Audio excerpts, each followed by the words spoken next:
Queridos hermanos, el tema de esta noche, mi hermano, estamos hablando de la oración, es la oración, amén, a la luz del Antiguo Testamento. Entonces, quiero enfocarme un poco, antes de ver, mi hermano, el tema dónde se distorsionó la oración, para ver cómo era esta oración en el Antiguo Testamento, ¿ok? Y yo creo que vamos a poder aprender muchas cosas sobre esto, ya que dependiendo, mi hermano, de la forma en cómo nos presentamos, mi hermano, ante Dios, es que, mi hermano, por así decirlo, nuestras oraciones serán oídas o simplemente no serán oídas. Pastor, ¿no es que Dios escucha todas las oraciones? Sí, Dios quiere escuchar las oraciones de sus hijos, pero a veces oramos y oramos mal. Y como Santiago dice, piden y no reciben porque piden para sus propios deleites, para sus propios beneficios. Entonces, para ir viendo este tema de la oración, continuando, vamos a ver cómo era la oración a la luz del Antiguo Testamento, ¿no? Una de las cosas, mi hermano, que podemos ver es que en el Antiguo Testamento vemos el expreso de vemos cómo se expresa el deseo, mi hermano, que los judíos tenían por orar. Y eso es algo importante, mi hermano. Hoy en día existe un movimiento que se hace llamar cristiano, pero que no desea orar. Y esto, mi hermano, como lo dice un autor llamado Craig en un libro, esto se llama cristianismo ateo. Si yo digo que creo en Dios, pero no creo en la oración, entonces no estoy creyendo de verdad en Dios. Simplemente estoy siendo un ateo, con un pretexto. Como me compartía un hermano, no me acuerdo quién, me emocionó mucho el ver que estaba estudiando un libro y me dijo algo que había escuchado y me había olvidado, pero me hizo refrescar. Me dijo, muchos cristianos se escudan en el hecho de que una vez pasaron adelante y dijeron, sí Señor, te entrego mi vida, y ya creen que por eso son cristianos. Y no es así. Ser cristiano, mi hermano, no se trata de un evento en el pasado. Se trata de un evento, mi hermano, que si bien es cierto sucedió en el pasado, sigue sucediendo en nuestro presente y sucederá en nuestro futuro. Es un evento constante. ¿Me comprende? Entonces yo no puedo decir que soy cristiano porque yo un día me agarré y levanté mi mano o pasé adelante e hice la oración de penitente. No. Soy cristiano porque creo en Dios. Y una de las evidencias es que creo en la oración. Que la oración es algo, mi hermano, que se debe desear y anhelar. Entonces, en el Antiguo Testamento vemos muchos ejemplos, mi hermano, de cómo se expresa que los verdaderos judíos, mi hermano, tenían el deseo, mi hermano, por orar. Amén. Al contrario, mi hermano, de los paganos que tenían a sus dioses, más que todo, y usted dirá, pero pastor, está hablando que el temor de Dios es algo necesario, ¿no? Bueno, es que hay que explicar una diferencia. Los paganos temían a los dioses por su ira, por sus caprichos, y ellos ofrecían sacrificios. ¿Ya? Y estos sacrificios, mi hermano, es como decir, yo te pago para que tú me des tus favores, ¿me entiendes? No, como un soborno, vamos a explicarlo algo así. Pero pastor, no que los judíos también ofrecían sacrificios, no, es que era muy diferente. Los judíos ofrecían un sacrificio, ¿por qué? Porque el sacrificio representaba sus pecados. Y simbolizaban que ellos estaban destituidos de la gloria de Dios, lo que dice Romanos en el capítulo 3, y que la paga de su pecado era la muerte. Y era un tipo y sombra del sacrificio que Jesús iba a hacer en la cruz del Calvario. ¿Ok? Entonces, esta es la gran diferencia entre los paganos y los judíos. Los judíos, mi hermano, creían que Dios quería que se acercaran a Él. Esta es la gran diferencia. Si usted va, por ejemplo, a provincias, voy a dar un ejemplo, ¿no? ¿Cuántos no han escuchado que dicen que hoy sí, ahí hay un brujo, hay un chamán y esto, ¿no? ¿Y cómo vive la gente de ellos? De miedo, ¿no? Esa es la forma en cómo se creen en los dioses paganos. Se creen en el miedo por el mal que les puede hacer, ¿no? Entonces agarran y pues se expresan de esa manera. Con Dios es diferente. Con Dios es de otra manera. La forma en la que Dios quería, mi hermano, o quiere, mi hermano, que la gente se acerque a Él, mi hermano, es, mi hermano, porque Él desea una relación con su criatura. ¿Me comprende? Entonces, si nosotros nos llamamos a ser cristianos, tenemos que entender que Dios quiere una relación con nosotros. Ahora, no puede haber una relación entre personas que no se amen. ¿Estamos? El mal hábito que se piensa que cuando yo estoy con alguien a su lado, y porque estoy a su lado, no expreso palabras, no expreso un vínculo de comunicación, ya estoy manteniendo una relación, es erróneo. Nadie mantiene un vínculo de relación en silencio. Para que haya un vínculo de relación tiene que haber un intercambio de palabras. Entonces, Dios quiere, mi hermano, que nosotros tengamos una cercanía con Él. Ese es el deseo de Dios. Ahora, los maestros del Antiguo Testamento decían que Dios deseaba escuchar las oraciones de los justos. Y esto lo podemos ver, mi hermano, en el salmo que hemos estado tocando. A ver, ¿quién lo puede leer? Ya lo hemos leído como versículo principal. Alguien que lo quiera leer ahora. Salmo 145, versículo 18. Fuerte, si se quitan la mascarilla un ratito para que se les escuche. Y ahí se la ponen. Cercano está Jehová a todos los que lo invocan, y a todos los que invocan de veras. Miren cómo dice. Hay dos cosas. Cercano está Dios a los que le... Pero ¿qué más dice? A los que le invocan de veras. O sea, en verdad. Y ahí es donde me voy a enfocar. No es que todos se acercan a Dios y Dios los escucha a todos, no. Aclara. Cercano está Dios a todos los que le invocan. A los que le invocan de veras. Y vamos a explorar eso. Por eso dije, traiga siempre un cuadernito para que apunte, para que se lleve notas y estudie en casa. ¿Amén? Muy bien. Ningún judío, hermano de espíritu correcto, dudó jamás de la prioridad que Dios le asignó a la oración. De hecho, los judíos tenían constantes oraciones en el transcurso del día. Y eso lo podemos ver, mi hermano, en la lectura de los Salmos. En muchos de los libros, mi hermano, que leemos en el Antiguo Testamento, cómo es que oraban.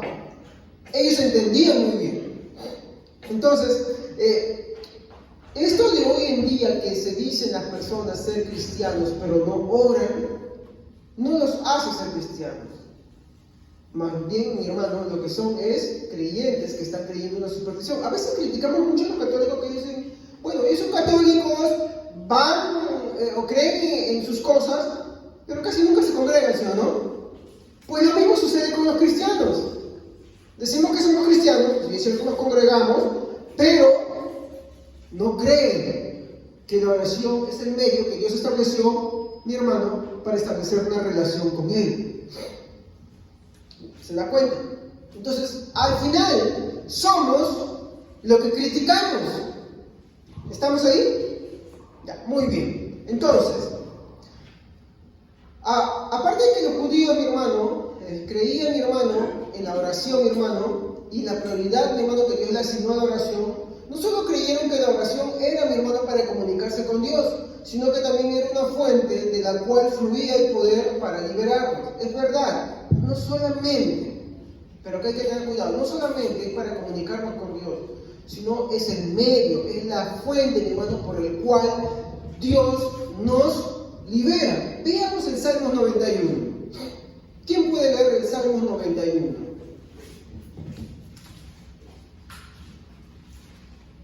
Salmo 91, el versículo 15. Amén. Me invocará y yo le responderé. Con él estaré yo en la angustia.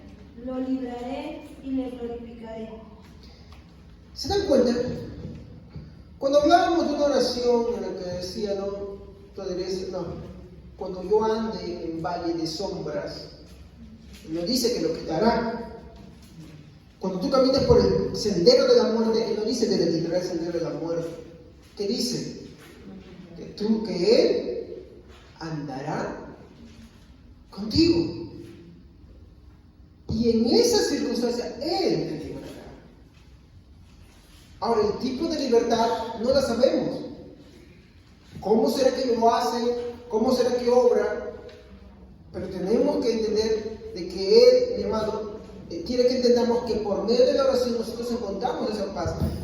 No sé si lo voy a poder encontrar, hermano. Ezequiel, voy a intentar encontrarlo.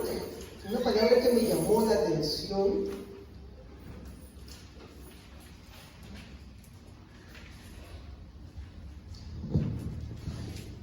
Versículo 35 del capítulo 48.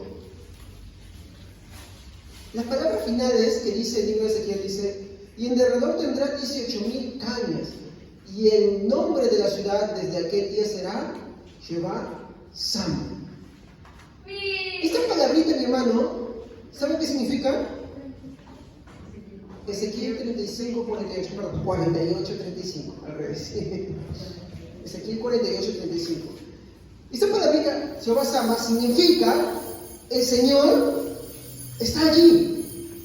Y si le un poquito en contexto todo lo que estaba pasando, Ezequiel era un sumo sacerdote, perdón. Creo que es un sacerdote, no recuerdo bien si era sumo sacerdote o era sacerdote. Había pasado la deportación, todo Israel había sido a Babilonia, el templo había sido destruido, mi hermano, y él era un sacerdote, mi hermano, sin empleo, no tenía oficio. ¿De qué servía ese sacerdote si no había templo? Y lloraban, y se quejaban: ¿qué hemos hecho nosotros? Nuestros padres comieron las uvas y nosotros la dentera. Y ahí en medio de eso Dios se le empieza a manifestar a Ezequiel, y él ve la visión, dice, de un trono alto y sublime, y al Señor ahí, sentado en su gloria. Y ahí ve, pues bueno, los querubines, serafines y su trono que está avanzando, ¿no? Ahí ve unas figuras, unos querubines en forma de rueda, no me acuerdo cómo se llaman, ¿no? Pero ahí los ve avanzando. Y él ve que Jehová no estaba resumido al templo o reducido al templo, sino que Jehová estaba caminando con ellos al exilio. ¿Se dan cuenta?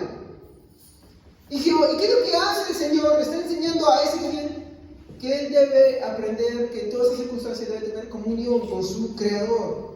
Algo que reflexionaba en esta semana es: ¿qué es el Creador sin su, ¿qué es la criatura sin su Creador? Mi hermano Pablo me comentaba algo que él estaba aprendiendo de los decretos de Dios, y justo yo estaba estudiando también un tema de uno de los atributos de Dios, y algo que examinaba ahí era: si Dios deja a la criatura a su libre albedrío, Él escogerá siempre su perdición. La criatura sin su Creador nada es. La criatura sin su Creador no puede salvarse, porque la salvación es un mérito de Dios. ¿Me comprenden? Ahora, yo no quiero abordar ese tema, pero me emociona cuando veo esas cosas, cómo es que todo gira en torno a Dios. Pero volviendo al punto, ¿qué es lo que Dios quiere, mi hermano? Que no solamente creamos en la oración como una fuente de comunicación, sino como una fuente, mi hermano, en la cual se encuentra, mi hermano, el poder de Él para fluir en la liberación de nosotros mismos. ¿Qué quiere decir? Que la liberación muchas veces no va a representar el hecho de que Dios te resuelva algo en tu vida. Porque si Dios quiere, lo hace, y si Dios no quiere, no lo hace. Como Pablo dice que en un principio oraba por personas y se curaba, y de un pronto oraba por él y nada. Y él cuenta y dice: tantas veces oré por esto, y al final el Señor me dijo: bástate de mí, gracias. ¿Y no lo estaba liberando? Sí. ¿De qué forma? De que tenía que aprender a confiar en su Creador. Eso es lo que a veces no entendemos. Nosotros pedimos, y eso que vamos a esperar ahora, pedimos o hacemos oraciones solamente en base a lo que queremos que Dios nos libere. Si estoy sufriendo, no quiero sufrir. Si tengo enfermedad, no quiero tener enfermedad. Si quiero tener, qué sé yo, casa y esto, nos deprimimos por eso. Si tenemos todo eso y no tenemos amor, sufrimos por eso. Entonces, no se trata de eso, mi hermano. Ahora, no quiere decir que tampoco vives en el conformismo. Lo que yo estoy diciendo es que Ese no es el foco de las cosas. Es como los judíos. Los judíos querían libertad del Imperio Romano. Esperaban un Mesías. Vino el Mesías y él no les dio la libertad del Imperio Romano. Les dio una libertad mucho más grande. La libertad, mi hermano, del pecado. ¿Me comprenden? Muy bien. Entonces, los judíos del Antiguo Testamento no solamente creyeron en Dios, mi hermano, como una fuente de comunicación, sino también como de una fuente de la cual fluía el poder de Dios para librarnos, ¿no? Como hemos leído, ¿no?, en el Salmo 91:15. Ahora, viendo todo esto, mi hermano, podemos sacar una conclusión: que Dios quiere y está interesado, mi hermano, en escuchar nuestras oraciones. Si vemos el Salmos número 65, en el versículo 2, por favor, ¿quién lo puede leer? Yo ya lo tengo acá, pero quisiera que ustedes lo lean. Salmo 65:2. Qué bonito lo que dice acá. Amén. Porque tú respondes a nuestras oraciones, todos nosotros tenemos que acudir a ti. Exacto.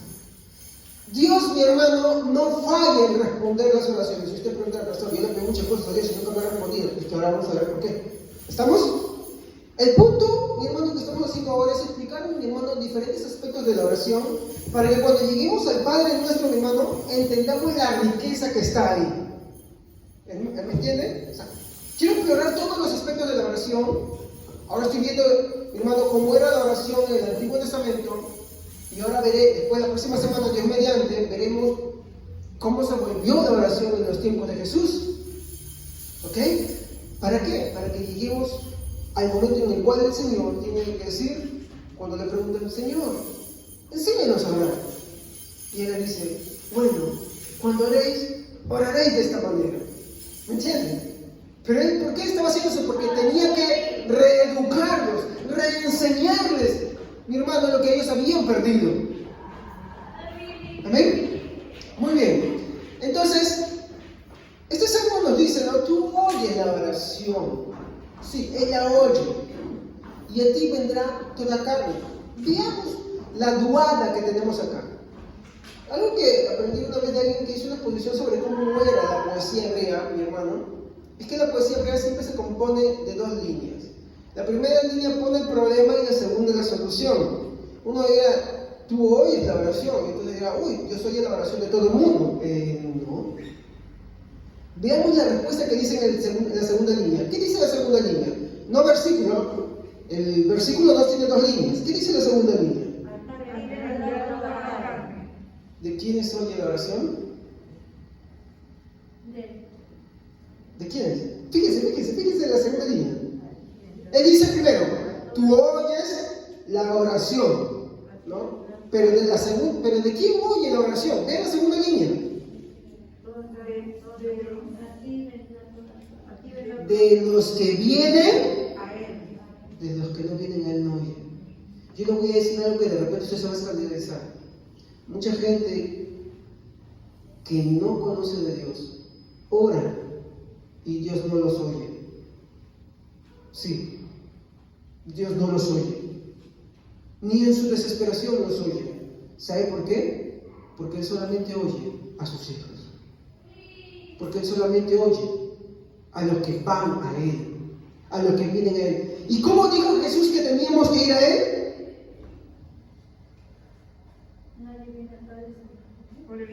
Exacto. Nadie viene al Padre si no es por mí, o sea, por Jesús. Nadie que no vaya, mi hermano, a Dios, puede, mi hermano, su oración ser oída. Muchas culturas oran, muchas personas oran, pero Dios no oye su oración. Porque no oye la oración de quien no va a su hijo. Dios ha condicionado sus cosas. No es como nosotros queremos. Es como Él quiso. Yo le pregunto acá, ¿cuántos creen en un Dios soberano? Sería bueno saber qué es la soberanía de Dios.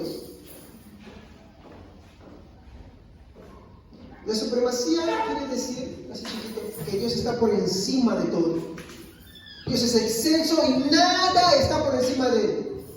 Y la soberanía viene a ser el ejercicio de la supremacía.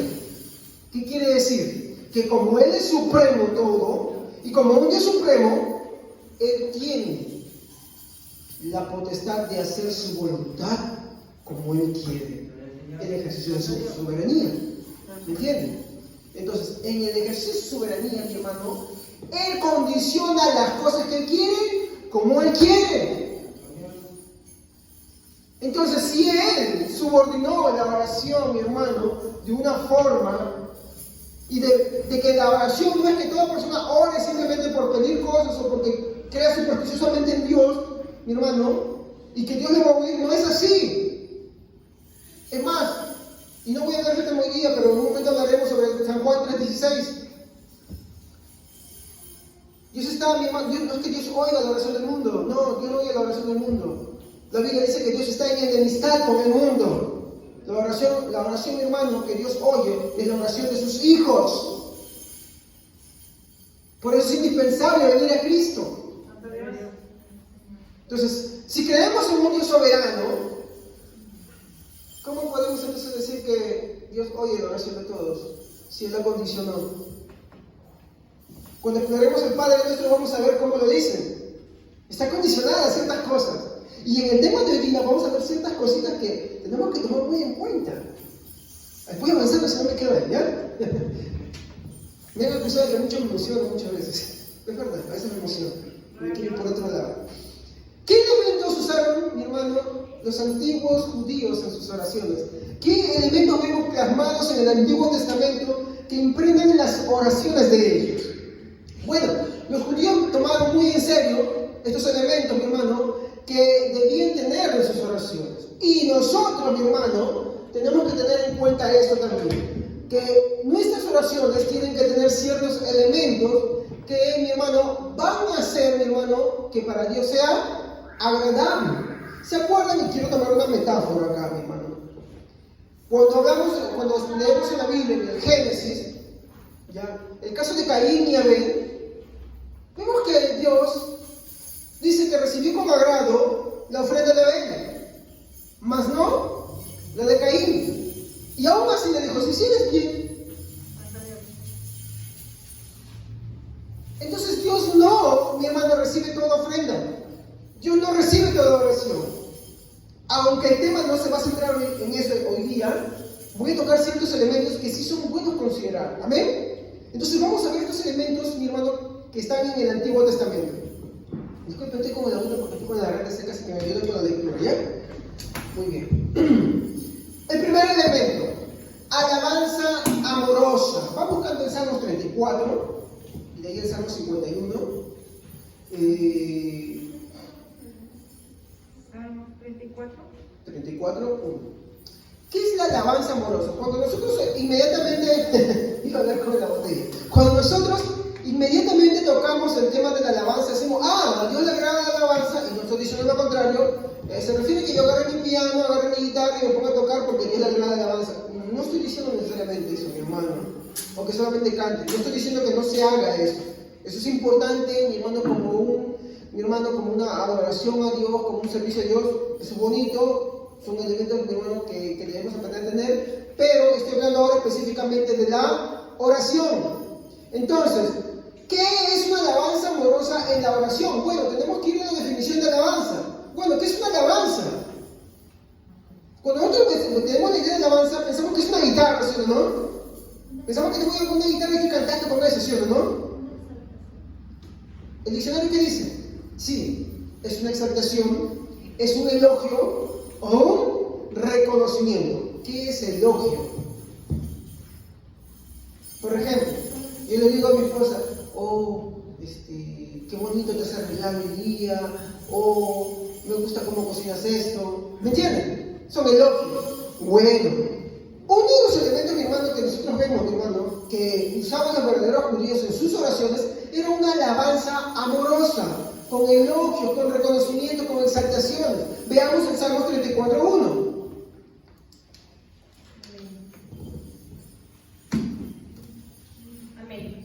Bendeciré a Jehová en todo tiempo, su alabanza estará de continuo en mi boca.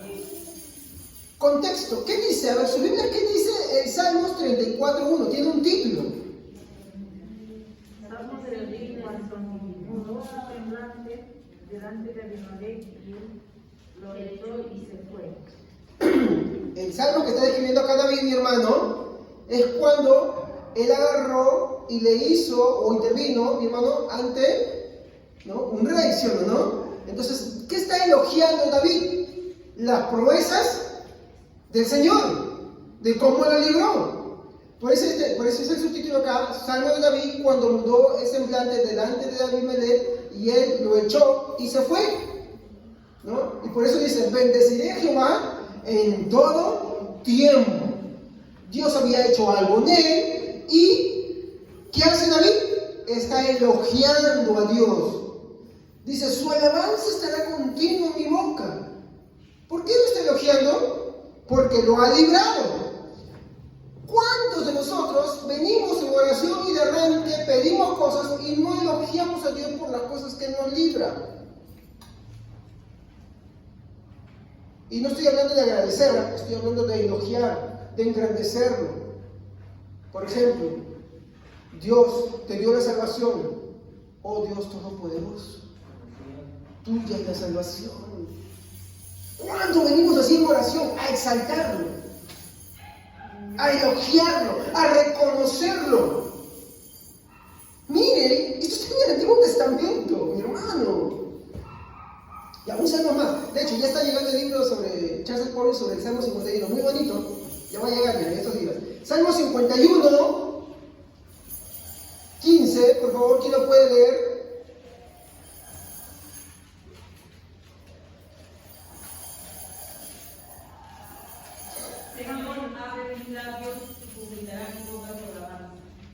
Muy bien, acá hay otro aspecto.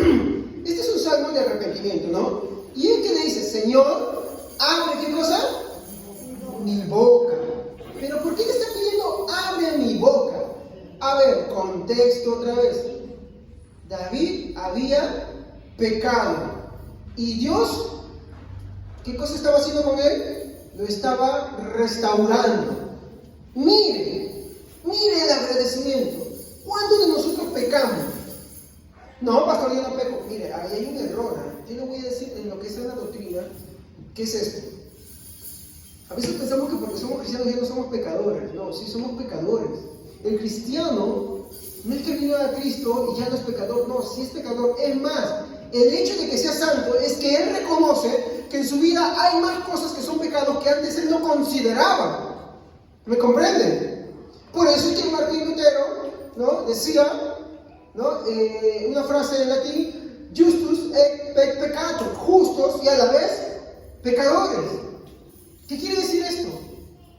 Que aunque él ha sido justificado, cuando él era un pecador, aún estando en un estado de justificación delante de Dios, no quiere decir que él sea justo por su propio mérito, sino que Dios lo ha declarado el justo, y claro, en base a eso trata de vivir de los ideales, pero no es justo por sí mismo, y se lo demuestra. Por ejemplo, mi hermano, llegamos hoy día en la noche, ¿usted oró hoy día? ¿Usted leyó su palabra? ¿O usted vivió todo el día en silencio con Dios? ¿Ya usted pecó? Pastor, ¿y cuál es ese pecado? Amarás al Señor tu Dios con todo tu corazón, con toda tu alma y con toda tu mente. Pecaste ahí. ¿Me entiendes? ¿Te diste cuenta? Cuando tú eres justificado, te das cuenta de los pecados que están en tu vida que no eran antes. O por ejemplo, eres una persona que eres renegona. Mi hermano. Te empiezas a dar cuenta de ese pecado que antes tú no te dabas cuenta. ¿Me entiendes? O de repente eres confianzudo, confianzuda. Y antes no te dabas cuenta, pero ahora que eres cristiano ya te das cuenta. O de repente eres suelto de palabras. Tú antes no te dabas cuenta, ahora te das cuenta. Sabes que eso es pecado. Entonces llega el momento de presentarte ante Dios y tú sabes que tu Dios te perdona. Pero lo exaltas, mira, que no estoy hablando de agradecimiento todavía, lo exaltas por eso, lo reconoces por eso. Mire que no estoy hablando de agradecimiento, ¿eh? Mire lo que dice en el versículo 15. Señor, abre mis labios. ¿Qué tenía el salmista? Vergüenza por su pecado. Si ustedes leen por ahí, él va a decir, no, en pecado me concibió mi madre.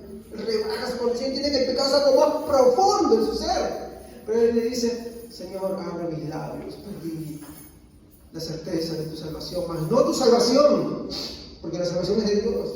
El salmista sabía que era salvo. Y lo que dice, devuélveme el gozo de tu salvación. ¿Me comprende? Eso es lo que pasa cuando uno peca. El gozo se le va.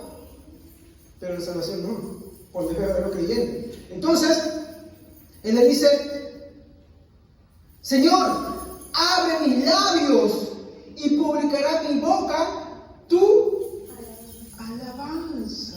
Pero alabanza, ¿por qué? ¿De qué? Este es el contexto. Por reconocerlo de ese, mi hermano, favor inmerecido del perdón de Dios. Y ojo, como le dije, acá no estamos hablando de agradecimiento, estamos hablando de alabanza amorosa, de ese reconocimiento, de ese elogio, de esa exaltación de nuestro Dios. Cuando vayamos a Dios, mi hermano, presentémonos así. No vayamos de frente, Señor, te pido esto, te pido lo otro, Señor, y mira cómo sufre, Señor. No, preséntate reconociéndolo. Porque Él ya hizo cosas en ti, incluso antes que tú se las digas. ¿Me comprendes? Pasemos al siguiente punto. Podría quedarme acá predicando mucho de esto, pero quiero avanzar. Ahora sí hablamos de la acción de gracias. Cuando hay una relación con Dios, mi hermano, siempre habrá algo por lo cual agradecer. Por ejemplo, vayamos al libro de Jonás, capítulo 2. A ver, ¿quién lo encuentra? Jonás, capítulo 2.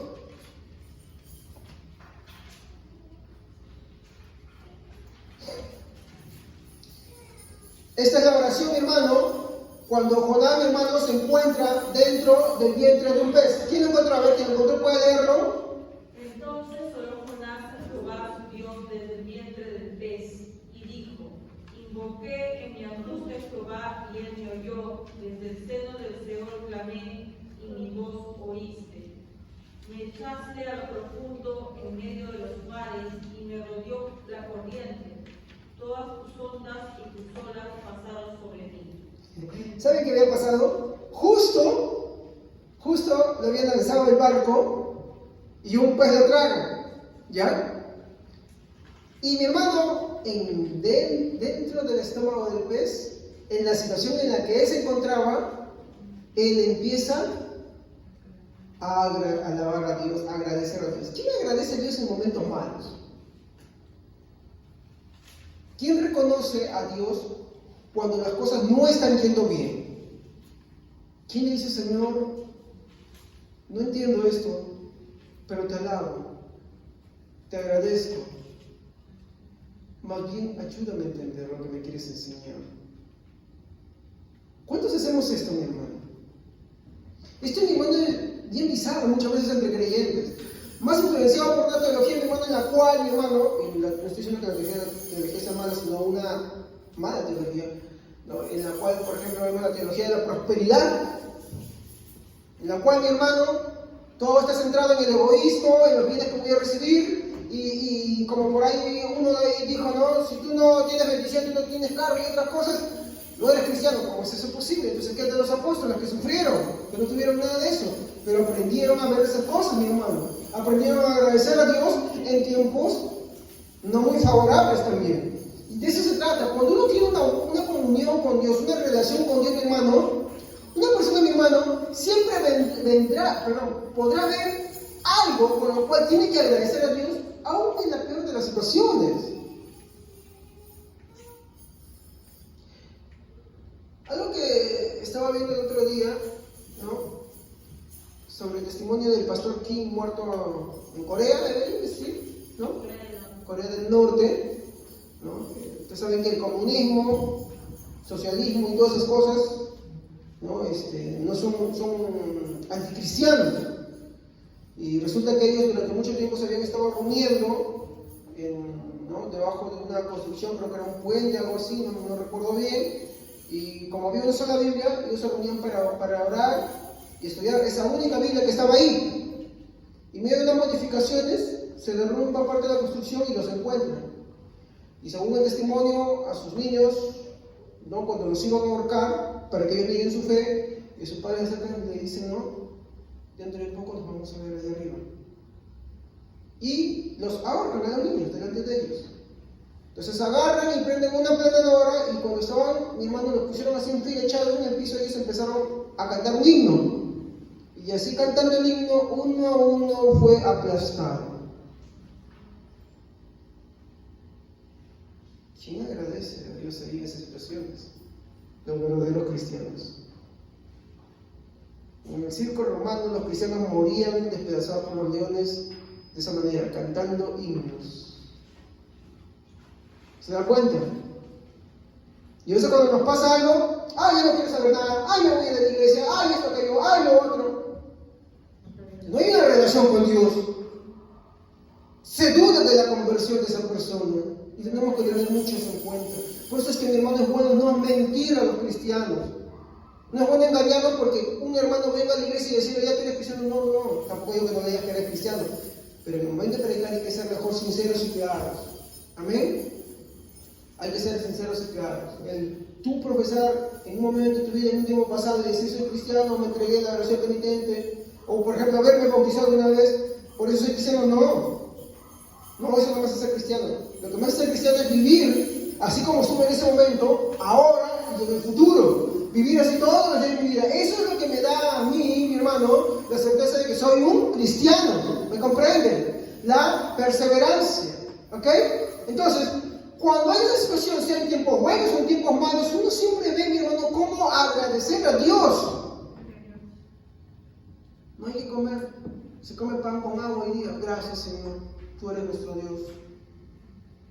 Hay algo bueno que comer, gracias Señor, tú eres mi Dios. ¿Tienes salud? Muchas gracias Señor. ¿Tienes enfermedad? Gracias mi Dios. ¿Me entiendes? Dios es en todo. Si hay una buena relación con Dios, sabremos agradecer. Y lo vemos en el profeta Jonás. Jonás, mi hermano, es una joyita. Pero lo vemos aquí agradeciendo, ¿cierto? Muy bien, avanzamos. Reverencia. Esto es muy importante. Los santos del Antiguo Testamento, mi hermano, nunca tomaron con ligereza el estar ante la presencia del Señor. Nunca lo tomaron con ligereza. Y creo que a veces eso nos pasa a nosotros. Y eso es muy peligroso. Nunca lo trataron, mi hermano, como si fuera un hombre. A veces esta teología del papito, el lindo, y esto, y yo no digo que no lo diga. Amén. Pero el peligro de eso es que distorsionas la forma en cómo tú consideras. Una cosa es decirle papito por un tema de cariño, de amor que está teniendo Dios, y otra forma es para bajar a Dios hasta acá y reducirlo a algo que tú quieres manipular, algo en lo cual tú algo en lo cual tú no estimes. ¿Me comprendes? Voy a explicarlo de esta manera, con la Biblia, ¿ya? Al decir que nunca trataron, mi hermano, al Señor como si fuera un hombre, me refiero que su actitud siempre fue de mucha reverencia y mucho respeto. Isaías, en el capítulo 6, por favor. A ver, vamos a hacer dos lecturas en Isaías, ¿ya? Pero todos están en el mismo capítulo.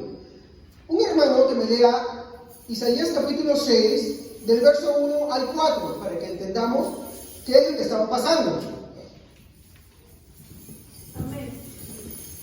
En el año que murió el rey Uzías, vi yo al Señor sentado sobre un trono alto y sublime, y sus faldas llegaban al templo. Por encima de él había serafines, cada uno tenía 6 alas, con 2 cubrían su rostro, con 2 cubrían sus pies y con dos volaban. El uno al otro daba voces diciendo: Santo, Santo, Santo, Jehová de los ejércitos. Toda la tierra está llena de su gloria. Y los quiciales de las puertas se estremecieron con la voz del que clamaba, y la casa se llenó de humo. Amén. Muy bien. ¿Qué está viendo acá Isaías? Una visión de Dios.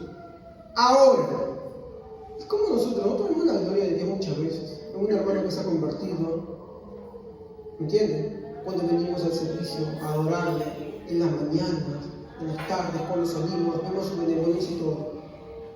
¿Cómo nos presentamos ante Dios? Vean la respuesta en el versículo 5. A ver, vea esto. Isaías ve la gloria de Dios y vea la respuesta en el versículo 5. Alguien más que lo diga, a ver. Entonces dije, ay de mí, que estoy muerto, porque siendo hombre inmundo de labios y habitando en medio del pueblo que tiene labios inmundos, han visto mis ojos al rey Jehová de los ejércitos. Ay de mí, que soy muerto. Ay de mí, que soy muerto. Eso es lo que le dije en un principio. El temor ante Jehová es muy diferente. ¿En qué sentido? Su gloria, su magnificencia, su presencia. Ellos sabían lo que es, que estaban ante un Dios que era santo y puro. A ver, esto yo tomo un ejemplo que lo vi un día que me gustó mucho, que comparaba a Dios con el sol. El sol es bueno, el sol da calor y hace que la vida en la tierra siga un ciclo y se pueda producir. ¿Me entiendes? Pero si algo se acerca demasiado al sol, este es consumido. Lo mismo podemos decir de Dios. Tomando un ejemplo así por hacer este. Dios es bueno, es fuente de vida, ¿ya? Pero al ser tan bueno, esa pureza que Él tiene resulta peligroso para nosotros. ¿Se dan cuenta? Resulta peligroso. E Isaías entiende eso, eso es diferente. Ve a un Dios santo, ve a un Dios puro y se da cuenta ante quién está. Y la palabra que él dice, ay de mí que soy muerto. ¿Pero por qué soy muerto? ¿Cuál es la razón? Encontramos líneas más abajo, dice, porque soy un hombre de labios inmundo, en medio de un pueblo inmundo. Sabiendo nosotros que somos pecadores, que hacemos muchas veces cosas que desagradan a Dios, como no amar a Dios como debería ser. En algunas circunstancias, pecados más fuertes y otros más graves. Otro pecado más escandaloso. ¿Qué hace la persona? Se acerca con esa reverencia. David tenía reverencia. Cuando el profeta Natán le dice a ese hombre, ¿eres tú? Inmediatamente en el corazón de David, mi hermano, desfalleció, palideció y se fue a llorar en la presencia de Dios. ¿Me entienden? Entonces, ese es el punto, la reverencia que uno tiene que tener ante Dios. Usted dirá, pero pastor, eso en el Antiguo Testamento. Bueno, vamos a mencionar algo en el Nuevo Testamento. Fíjese ahora, mi hermano, en este otro pasaje que vamos a buscar en el libro de Lucas. Libro de Lucas. Voy a tratar de acelerar un poco para poder terminar. Lucas capítulo 5. El versículo 5 al 7, por favor. A ver, ¿quién lo tiene? ¿Puede ayudarme? Lucas capítulo 5, versículo 5 al 7. Yo lo tengo. Respondiendo Simón le dijo, maestro, toda la noche hemos estado trabajando y nada hemos pescado, mas en tu palabra echaré la red. Y habiendo hecho, encerraron gran cantidad de peces y su red se rompía. Entonces hicieron señas a los compañeros que estaban en la otra barca para que viniesen a ayudarles, y vinieron y llenaron ambas barcas de tal manera que se hundían. ¿Ya? Entonces Jesús hace un milagro ante ellos, mi hermano, presencian la pesca milagrosa, mi hermano. Pero noten, mi hermano, lo que dice el versículo 8. Ahora sí, ¿alguien lo puede leer? Amén, dice. Viendo eso, Simón Pedro cayó de rodillas ante Jesús diciendo, apártate de mí, Señor, porque soy hombre pecador. ¿Se dan cuenta?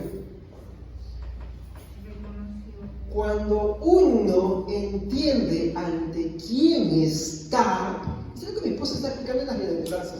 Cuando uno entiende ante quién está, todo orgullo, toda posición cae porque entiende su condición. Isaías entendió, y la Biblia no dice que él hablaba cosas inmundas, pero él dijo, soy inmundo. ¿Por qué lo diría? No lo sé. Pedro está ante Jesús, ve la pesca milagrosa y se da cuenta, por las señales que Jesús hacía, quién era. Y le dice, apártate de mí, Señor, porque soy un pecador. ¿Por qué? Es la misma figura que estamos viendo en Isaías. ¿Por qué? porque entendía de quién estaba. Ahora, ¿entiende usted ante quién está cuando va a orar? Importante. A esto se le llama la reverencia. Debemos tener reverencia. Por eso es que nosotros afirmamos que este movimiento que dice, yo declaro y declaro que tú vas a hacer aquello, eso de que estar ordenándole a Dios, eso es una falta de respeto. Ahí está la raíz. ¿Por qué? Porque es una falta de reverencia a Dios. Yo declaro, yo proclamo. Nosotros no declaramos, no proclamamos nada. Nosotros lo único que declaramos es la palabra de Dios y punto. El único que declara y proclama es Dios. Nosotros no. Pero también involucra entender nuestra condición. Pastor, que yo estoy en el Evangelio. Con mayor razón todavía. Entender quién eres. Entender que para la salvación tú estás despojado de todo mérito, de toda cosa que te pueda ayudar. Que eres pobre en espíritu. Entonces, esto es la reverencia. Amén. Abordamos un punto más. La obediencia. Un verdadero judío se acercaba a Dios deseando agradarlo con una actitud de obediencia. No voy a pedir que lean todo el Salmo 119, pero creo que es el Salmo que mejor mi hermano lo va a expresar. El Salmo 119, mi hermano, creo que tiene 170 y tantos versículos. Discúlpenme si me estoy equivocando ahí, ¿ya? Pero, ¿saben cuál es el enfoque del Salmo 119? Creo que una vez hicimos una dinámica en la iglesia para un ayuno en la cual nos aprendíamos de memoria fracciones del Salmo 119, ¿no? Mira, yo voy a tocar solamente un pedacito, pero se va a dar cuenta que todo el Salmo habla de lo mismo. Dice, bienaventurados los perfectos de camino, los que andan en la ley de Jehová. Bienaventurados los que guardan sus testimonios y con todo el corazón le buscan, pues no hacen iniquidad los que andan en sus caminos. Tú encargaste que sean muy guardados tus mandamientos. Ojalá fuesen ordenados mis caminos para guardar tus estatutos. Entonces no sería yo avergonzado cuando te enviese a todos tus mandamientos. Te alabaré con rectitud de corazón cuando aprendiere tus justos juicios. Y mi hermano sigue hablando, mi hermano, de lo que es la obediencia. Ya que un verdadero judío, mi hermano, se acercaba a Dios siempre, mi hermano, deseando agradarlo. Y ese debe ser nuestra actitud. Que cuando nos acerquemos a Dios, mi hermano, tengamos muy en cuenta que toda nuestra vida debe de ser el desear agradarle. Y pastor, ¿qué tal si yo no le agradezco ese día? Pues ahí viene, mi hermano, lo que es la confesión, que es el siguiente paso. Dese cuenta que cuando usted lee este Salmo, mi hermano, Salmo 119, habla del deseo de guardar la ley de Dios, ¿no? De agradar a Dios. Pero en ciertas partes te va a decir como que él quiere y a veces no le sale, pero que él desea, ¿sí o no? ¿Entienden? Y que en ese deseo de agradar a Dios va a perseverar, ¿entienden? No es que él decía, bueno, yo deseo y no voy a esforzarme en agradarte, no. Él va a esforzarse en agradar y va a hacer eso su esmero, porque quiere obedecer a su Dios. ¿Entienden? Entonces, si Dios te dice, amarás al Señor con todo tu corazón, pues tienes que esforzarte en amar a Dios con todo tu corazón, en agradarlo, en obedecerlo. Y cuando no pasa esto, viene lo que es la quinta parte, la confesión. Los judíos devotos entendieron por sus ritos de purificación que siempre estaban impuros. Cuando venían ante Dios, tenían que purificarse del pecado. ¿Se acuerdan tanto el rito que había en el Antiguo Testamento? Rito de lavarse la mano, de hacer esto, aquello, lo otro, que tenían que verse ante el espejo para arreglarse y tantas cosas, ¿no? No toques esto, no comas esto, haz esto, todo. ¿Saben qué le expresaba eso al hombre? Que estaban inmundos siempre. Claro, pero los judíos cuando ya guardaban algunas cositas, ellos creían que eran puros. Pero cuando Jesús viene, les dice que no. Y creo que mi esposa les ha explicado eso y también creo que les va a enseñar más cuando ahonde más sobre lo que es el tema del sermón del monte, ¿no? Sobre la condición que cuando los judíos, por ejemplo, decían que ellos no pecaban, dicen que ellos decían, ¿oíste que fue dicho? No adulterarás. Pero yo les digo que cualquiera que codicie a una mujer en su corazón, ¿sí o no? Jesús va más allá todavía, ¿no? Entonces, eso lo vemos como un tipo de sombra en el Antiguo Testamento. Cuando Dios decía que todas estas cosas que hacían los contaminaban, ¿qué quería enseñarles? Que ellos eran impuros siempre. Y que para eso necesitaban enfocarse en algo. Veamos lo que dice el Salmo 24. Casi todos mis versículos están en los Salmos. Hoy. Salmo 24. En el versículo 3 al 4. Mire lo que dice. ¿Quién subirá al monte de Jehová? ¿Y quién estará en su lugar santo? ¿Quién subirá? ¿Y quién estará en su santo monte? Es una pregunta que se hace. La respuesta está en el siguiente versículo. Dice, limpio de manos y puro de corazón. De hecho hay una canción que habla de esto. El que no ha elevado su alma a cosas vanas, ni ha jurado con engaño. ¿Qué es, mi hermano, lo que debe estar en nuestras oraciones? Si sabemos que ante Dios no nos podemos presentar impuros. Por ejemplo, usted no amó a Dios como debería ser. ¿Qué está pecando? Orar así ante Dios es ofensivo. ¿Me entienden? Presentarse así ante Dios es ofensivo. ¿Qué hago? Pues mediante los ritos Dios le estaba enseñando a los judíos en el Antiguo Testamento que ellos debían de limpiarse. Ah, pastor, me limpio, hago, no sé, por ejemplo, una mala interpretación que toman, hasta yo lo he creído, ¿no? Que dice, ¿no? Cualquiera que hiciera volver a un hermano de su mal camino cubriría multitud de pecados, ¿no? Entonces cuando alguien pecaba, se iba a buscar a alguien que deba a la iglesia. ¿Para qué? Para que sus pecados sean perdonados. ¿Y eso qué es? Justificación por obras. Eso está mal, eso no es así. ¿De qué están diciendo? ¿Qué es lo que quería expresar? Que cuando tú vas ante Dios en esta condición, presentarte ante Dios está mal. Entonces tienes que hacer algo ahí. Confesar tus pecados. Confesar tus pecados. De hecho, de eso se trata el Salmo 51. No es que tú dejes tu oración que siga así y tú no le digas, Señor, perdóname porque he pecado contra ti. Perdóname porque no te he amado. Perdóname porque a veces me descuido en la oración, o porque hoy me descuido en la oración, o porque no leí tu palabra, o porque ofendí, o porque grité, o porque me exalté, o porque hice esto, aquello, otro. Perdóname, Señor. ¿Me comprenden? Eso es lo que está diciendo. Porque tú no te puedes presentar a Dios así nomás. Ahora, tú no te puedes limpiar a ti mismo.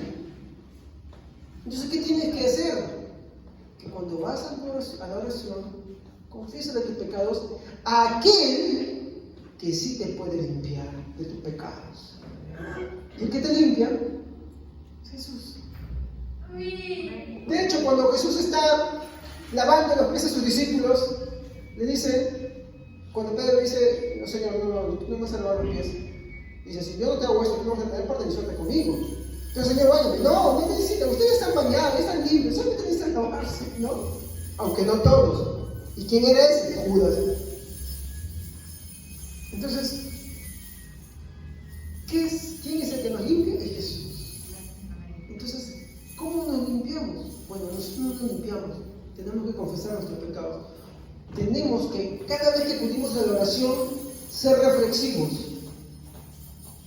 ¿En qué estamos pecando con Dios? De hecho, mi hermano, esa es una de las cualidades que vamos a hablar después de esto, ¿no? Lo que es, bueno, voy a tocar lo primero, ¿no? Que es la humildad, ¿no?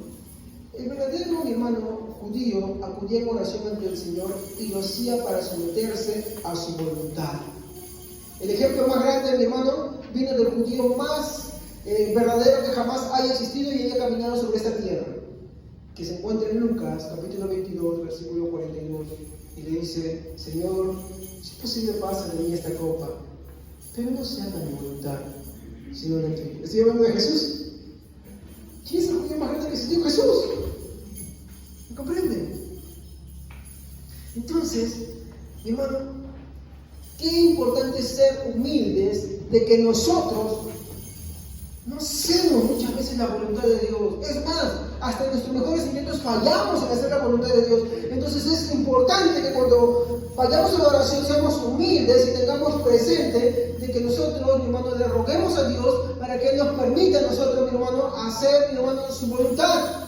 Ya que muchas veces vamos en oración al Señor para que Él haga nuestra voluntad. Señor, yo quiero esto, yo quiero aquello. Señor, dame un esposo, dame una esposa, dame esto, dame aquello, dame plata, dame esto, dame lo otro. Queremos que haga nuestra voluntad, ¿sí o no? Y no está mal que le pidamos al Señor. Él dijo, pide todas sus necesidades. Pero a veces, lejos de pedir solamente nuestras necesidades, solamente venimos a Dios para que Él sea el genio de la lámpara mágica. Y eso es una falta de respeto. Y es una falta de humildad. Es una falta, hermano, eso es ser orgulloso, egoístas. Entonces, debemos pedir que Dios haga su voluntad por medio de nosotros. Amén. Muy bien. Y acá viene algo cuando pedimos: desinterés, que vendría a ser el séptimo elemento. Los judíos siempre pedían por el bienestar de su pueblo. El problema es que muchos venimos en oración usando los términos o los pronombres yo, mi, ¿sí o no? Señor, ayúdame, Señor, yo, Señor, mi, y yo, esto y mí. Y tú nunca te acordaste que tú tienes hermanos. Tú nunca te acordaste de los hermanos que de repente tienen necesidad dentro de la iglesia, que están pasando necesidades, que están sufriendo enfermedades, o que de repente su fe está fallando, o de repente sabes que alguien está pecando y no pides, Señor, te ruego, Dios mío, por mi hermano que no peque, por mi hermana que no peque, Señor. No haces eso. Somos buenos para tirar la piedra, pero no somos buenos para orar por ellos. Y lo vamos a ver. Creo que un caso, mi hermano, lo vemos en el Antiguo Testamento cuando Moisés intercede, mi hermano, por los... A ver, déjenme ver si lo encuentro. Creo que es Deuteronomios capítulo 9, en el versículo 5, capítulo 9, versículo 25, dice: me postré pues delante de Jehová 40 días y 40 noches. Y estuve postrado porque Jehová dijo que os había de destruir. Y oré a Jehová diciendo: oh Señor Jehová, no destruyas a tu pueblo y a tu heredad que has redimido con tu grandeza, que sacaste de Egipto con mano poderosa. ¿Se dan cuenta? Moisés está intercediendo por el pueblo. ¿Y cuántas veces tú oras por tus hermanos? ¿Cuántas veces tú pides por tus hermanos? ¿Cuántas veces pides de repente por el pastor? Señor, ayúdalo, por favor, Dios mío. Ayúdale que tenga sabiduría, que tenga paciencia, dale la capacidad para que siga estudiando, para que nos pueda predicar, Señor, para que tu palabra llegue a mi corazón, al corazón de mis hermanos, ¿no? O Señor, para que no pequen, Señor, este hermano está pecando, Señor, ayúdalo, por favor. No con el decir, Señor, júzgalo, esto que no. Señor, te pido por esto. Incluso por el presidente que tenemos. Hermano, el presidente que tenemos hay que tener en cuenta, es socialista. No pasa para el comunismo, hay que orar por él. Pablo exhortó que oraran por los emperadores, por los que estaban en puestos de autoridad. Por ejemplo, ¿quién estaba en su tiempo? Nerón. Y hay que orar por todos, especialmente por los de la fe también, por tus hermanos en Cristo. De hecho, vamos a ver este ejemplo, mi hermano, en Filipenses. Esto sí me ayudan, por favor. Filipenses, capítulo 1, versículo 3 al 6. Filipenses, capítulo 1, versículo 3 al 6.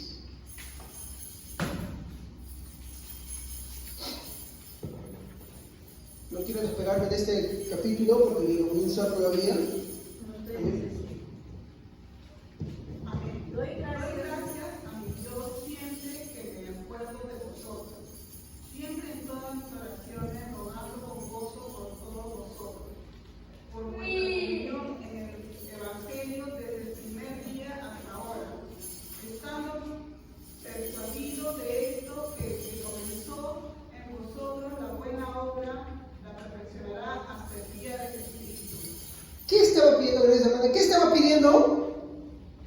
¿Solamente gracias por ellos? No. Que ellos estén en comunión y que perseveren y que Dios, que es fiel, que los llamó perfeccionará la obra en ellos. O sea, no, Él está viendo por varias cosas. Entonces, mi hermano querido, yo le quiero preguntar y hacer la reflexión. ¿Cuántos de ustedes oran por sus hermanos, por su pastor, por los hermanos que están en la iglesia, por los que no vienen, por los que no congregan muchas veces, de repente por los que quieren venir y no pueden, también, por los que pueden venir y no quieren también? ¿Cuántos oran? ¿Cuántos oran por la salud de mi hermano? Por la paz de tu hermano, para que no peque? A veces somos buenos para decir, ay sí, mira esa persona, ¿cómo hace esto? ¿Cómo hace aquello? Pero ¿te postras a orar? ¿Te postras a pedir? La misma intensidad que tú tienes, hablando así, ¿lo haces en la oración?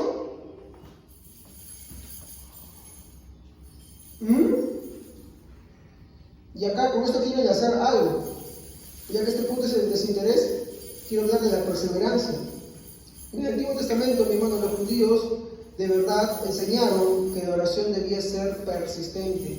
Y igual, capítulo y versículo que mencioné, ¿no? Dice, me postré pues delante de Jehová 40 días y 40 noches, ¿no? Y estuve postrado porque Jehová dijo que os había de destruir.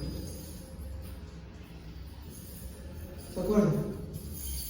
Moisés está durante 40 días rogando a Dios en perseverancia y paciencia. En perseverancia y paciencia. ¿Qué quiere decir? Que no es que porque hoy prediqué esto, tú vas a ir a tu casa y vas a decir, bueno, ¿sabes qué? Voy a escribir por la iglesia, pero mañana ya no lo haces. O, Señor, te voy a alabar, te voy a agradecer, ¿no? Voy a darte alabanza amorosa, voy a ser agradecido, voy a ser reverente, voy a ser obediente, voy a pedir por la obediencia, ¿no? Por mi obediencia, por la confesión, por hacer tu voluntad, por ser desinteresado, pero mañana te olvidaste. Y no es así. Debes hacerlo todos los días. Voy a spoilearles un poquito del Padre Nuestro. Cuando Jesús dijo, en la parte de la necesidad, dijo, Padre, danos el pan de cada día. No dijo que pidan el pan de la semana o del mes, ¿sí o no? Sino de cada día. De cada día. ¿Qué nos está queriendo decir con eso? Que todos los días debemos de presentarnos así. De hecho, él también está hablando sobre el desinterés y muchas otras cosas, porque el Padre Nuestro tiene mucho que enseñarnos. ¿Pides por la necesidad de tus hermanos? Agradeces. ¿Eres desinteresado? ¿Confiesas tus pecados y los de los demás también? A veces tú dices, Señor, perdóname porque yo pequé, pero no dices, Señor, también perdona los pecados de tu iglesia. Perdónanos. Israel tenía eso, cuando ustedes en el Antiguo Testamento decían eso constantemente, ¿no? Perdona los pecados míos y de mis padres. Ellos hablaban así siempre, una metáfora para englobar a todos. No es que ellos pedían por los muertos, no, es una forma, una expresión que ellos usaban para pedir por todo el pueblo. ¿Me comprenden? Entonces, estimada hermana, viendo todos los aspectos, quiero preguntarte, ¿cómo es tu oración? Porque tienes que entender que Dios no oye cualquier oración. ¿Cómo es tu oración? Quiero preguntarte algo más. ¿En tu oración existen algunos de los elementos que hemos mencionado o ninguno? De hecho, la oración tiene que tener todos esos elementos. Cuando tú te das cuenta, y esta lista que he mencionado tan solo de 8, son más todavía, hermanos, tú te das cuenta que ese argumento que muchos dicen, ay pastor, cuando oro no sé qué decir, se cae al piso. Porque sí, hay mucho que decir, hay mucho que hablar, sin caer en las repeticiones vanas, como Jesús dijo, en caer redundando ahí y dando vueltas. No, hay mucho que pedir y se diluye el tiempo ahí. ¿Me comprenden? Cuando te presentas ante Jesús, cuando te presentes hoy ante Jesús o mañana, ¿hay alabanza amorosa para Dios? Hay acción de gracias, hay reverencia, hay obediencia, hay confesión, hay desinterés, hay humildad, hay perseverancia. Pues yo te digo, mi hermano, que te acerques a Jesucristo y empieces hoy. Empieces una vida sana en el Señor. Empieces una vida en comunión con Dios. Orar no es complicado. Simplemente acuérdate de eso. No, hermano, escribe yo ahí. Estas cosas tengo que tener presentes al orar con Dios. Y te vas a dar cuenta que la oración va a ser lo más natural que vas a tener en tu vida, como el oxígeno que se respira. ¿Amén? Vamos a ponernos de pie. Oh Dios, te damos gracias por todas las cosas que tú has hecho. Te damos gracias por tu palabra, Señor. Tú eres tan bueno, Señor. Eres tan puro y santo. No nos debes nada a nosotros. Y nos has hecho tanto bien, Señor, que muchas veces nosotros pecamos al no considerarte. Pecamos al no entender las cosas. Ayúdanos, Señor, y perdónanos, Dios mío, a que podamos, Señor, estar en tu presencia, Señor, con esa reverencia, sabiendo quién eres tú. Oh Dios, te amamos y te pedimos para que nuestra vida sea una vida de comunión. En el nombre de Jesús te doy gracias por todo esto y te pido que tu palabra haya quedado en mi corazón y en el corazón de tus hijos, Señor, para que podamos crecer en tus caminos. En el nombre de Jesús. Amén. Vamos a pasar adelante para continuar con el servicio.